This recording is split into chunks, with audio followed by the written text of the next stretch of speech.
Alright, so I'm going to show you guys a running video here coming up in a minute of the C24 and the C54. As you probably already know, they are built on the same chassis, so they're pretty much the same truck. Alright, a quick introduction to this one. This one almost needs no introduction. It's the C24, we're all familiar with it. This one's 3 years old now. The suspension on it is sagging a little bit because it's been on the shelf for a while. Which it doesn't help the ground clearance, but other than that, it's running just fine. There's two G.I. Joe scale soldiers in there. They represent Oscar and Leo, my two sons, so they'll be watching, and that's a shout out to them. Underneath here, you'll see that it's all plastic. I did have metal put on this for a while. Everything was metal. Had the big metal gearbox. You can see that I cut out the bed there to put the big metal motor in there. But basically I had loads of problems with it and went back to plastic. The main reason for this is because I live in an area that has a very high salt content in the air, lots of salt in the water. I live on an island, so that the metal just rusted away. You can see that these screws here are quite rusted as well. It doesn't matter so much for the screws, but when the dry shafts were getting rusted up, they were just binding all the time. The metal gearbox just got salt water in it, and it just was unusable basically. So went back to plastic. Inside here there is the metal gears in both the differentials, because that is pretty much important. The plastic ones just shred all the time. The 180 motor and the black tan gearbox, proportional steering, and I'm using the standard WPL control, using the same control for both cars at the moment because it's, they're interchangeable.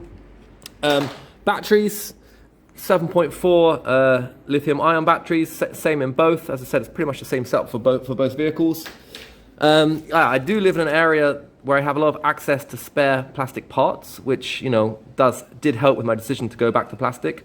But if you are thinking about getting one of these WPL trucks, I recommend that you pick up a whole bunch of these, because these can break. This is the older ones without the screw in, but sometimes this will come unstuck and start spinning freely.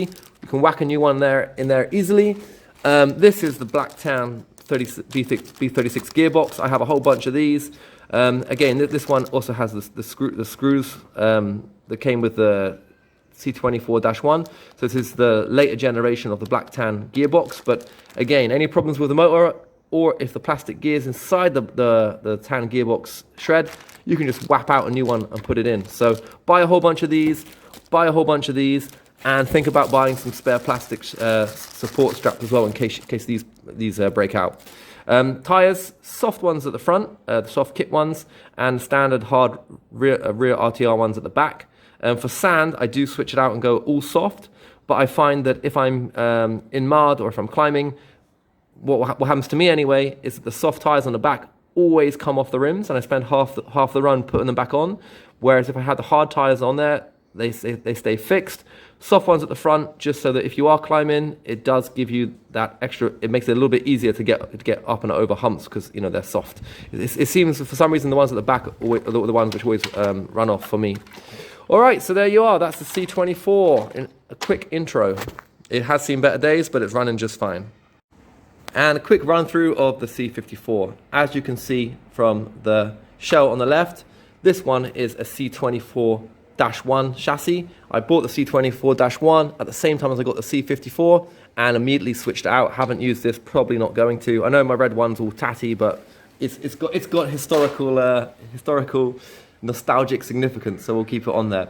Anyway, this C54 is absolutely beautiful. I think it's one of the best shells that WPL have done, one of the best models they've ever done. It's really scale, it's really awesome.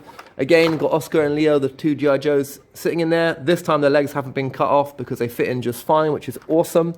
Unfortunately, a bit of bad luck with my delivery is on the little plastic snap-off sheet, missing a door handle, couldn't find it. Just let it go, didn't let it frustrate me, and painted it in black, or used a black pen. So yeah, not great, but at distance it's just fine. You can see it's steaming up because I did have it in the water earlier today, and to help it with the water, underneath I drilled 2 holes in the back, because otherwise when it was rolling over or getting in water, all the water was staying inside and really wouldn't drain out. Now I've got these 2 holes, the water drains out just fine. All right then, so same chassis as the C24, but this is the C24-1, so it does have those drive shafts with the screws on them. Don't know if you could, maybe if I turn it, you'll be able to see it better. Oh, is that gonna work? Nope. Oh, there we go.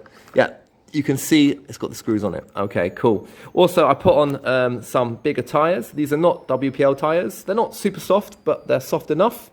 And these were from an old broken kids RTR toy I had lying around, and they work just fine.